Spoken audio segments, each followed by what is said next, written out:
Hi అండి. అందరికీ praise the lord. ఎలా ఉన్నారు? బాగున్నారా? మీకో చిన్న విషయం చెప్పాలి. లోకంతో తక్కువ గడపండి.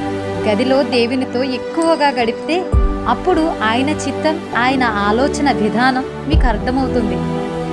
ఆయన కోసం కొన్నిటిని సమాధి చేయగలిగితే, విడిచిపెడితే, కాదనుకుంటే, వద్దనుకుంటే మనసులో ఉన్న మీ హృదయ వాంఛలను ఎన్నిటికో లెక్క పెట్టి ఆయన జవాబును నీకు ఇస్తాడు. దేవుడు మన విశ్వాసాన్ని బలపరచడానికి ఎన్నో కార్యాలు చేశాడు, అవును కదండి. ఆయన కార్యాలు బలముగా బలపరచడానికి దేవుని కోసం నువ్వేం చేశావు?